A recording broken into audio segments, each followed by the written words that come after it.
Welcome back, folks. Now it's time for our regular light-hearted feature where we ask popular artists about their favourite things. This week we asked popular pastel artist Vic Bearcroft to tell us more about some of the things that stimulates his creative streak. My favourite colour? Well, that varies. At the moment I think it's probably English red. This is a pastel colour, very soft pastel pink, and I've used that quite a lot recently for highlights on rocks, highlights on a tiger, and it kind of sets a particular mood or a time of day. It's a kind of cool, warm highlight, so yeah, English red at the moment. My favourite colour mix, it's a strange answer to that question actually, because I don't actually mix colours. I use pastels a lot, and in that case I never mix colours, but also with paint I prefer to use colours straight from the tube. I don't like mixing an awful lot at all. So paint straight from the tube, pastels, mixing the colours in layers, I guess, so the answer to that would be none. Favourite medium has to be pastels, I guess. I've worked with pastels now for 30 odd years and I'm well used to it. And in fact I've just started painting in oils after probably about a 30-year break, and I'm really enjoying that at the moment, but I suppose it will always come back to the pastels. My favourite surface would be velour, pastel velour paper, which I discovered probably 7 or 8 years ago. And it's one of those sort of revelation moments when you're a pastel artist to suddenly discover a surface that will hold pastel so well and also give you lovely soft textures, especially when you're painting animals. My favourite brush would be the SAE No. 6 worker brush, which I think is very versatile. I can use it with watercolour, acrylic and oils, use it on the side to get large areas of coverage, and also it goes to a very nice point for painting fur texture and other details. It's always great to see you, Vic. Well, folks, we've just got time for today's art bar project. Let's join versatile acrylic artist Terry Chipp to see that mixing stunning shades of grey is not as black and white as you think. A lot of my students ask me how to make a grey. The immediate response is to use black and white, and of course that will give a whole range of greys, but they're really rather dead, and there are a lot more interesting shades of grey to be found. And the way to find them is to think about the colour wheel. This colour circle we've got here with the primary colours yellow, blue and red, and the secondaries orange, green and purple. Now if you take any of these pairs of colours across the circle, they're called complementary colours. They are opposites to each other, and they will, if you mix them together, they'll neutralise each other. It comes in very useful. If you painted a green field and it's too green, add a little bit of red into it. It just takes the sting out of it, makes it more neutral. So, if you get these mixed to a point where they're evenly balanced, you will get a kind of grey. But each grey is slightly different. Yellow and purple will give a different kind of grey to green and red. That tends to be quite a warm grey, this tends to be quite a cool one. If you want a really dark grey, using the blue and the orange, think of it as a dark version of the orange would be burnt sienna or burnt umber, two browns. Brown is a dark orange.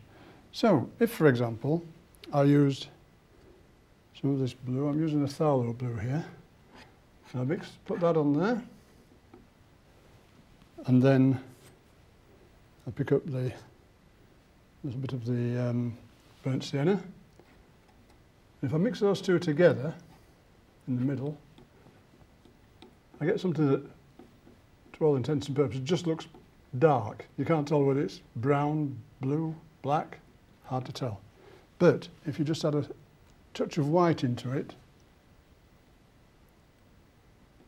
you can see we've got quite a nice grey there. The two colours will neutralise each other and brought up a nice grey. We can do the same again, but this time using, just for comparison, if we use the blue again, just the same, and this time use a bit of the burnt umber, a much darker brown, we'll mix them together, again very dark. Burnt umber and this phthalo blue red shade gives a lovely black. So I reckon if I put some white into that now, I should find that we've got another grey, slightly cooler grey than the last one. The warmth of the burnt sienna has warmed that one up quite a lot. Okay, let's try the red and the green.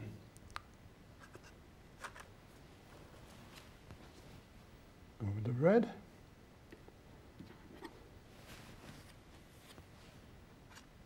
Pick up a green. Of course, different kinds of red and different kinds of green will all give, again, different effects. Mix them together.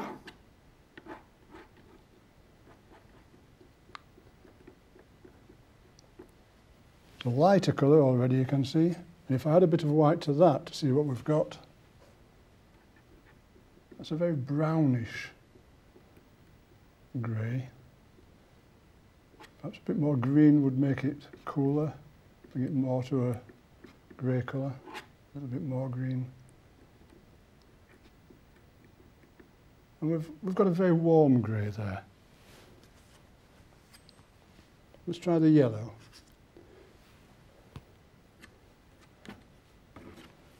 And then this purple. Now, the purple here, I've mixed a purple using a red and a blue. Not the most purplish purple I could have got. If you use something like a violet or a lilac or something like that colour, you'll find you'll get a whole different range. But let's pull these together and see what we end up with.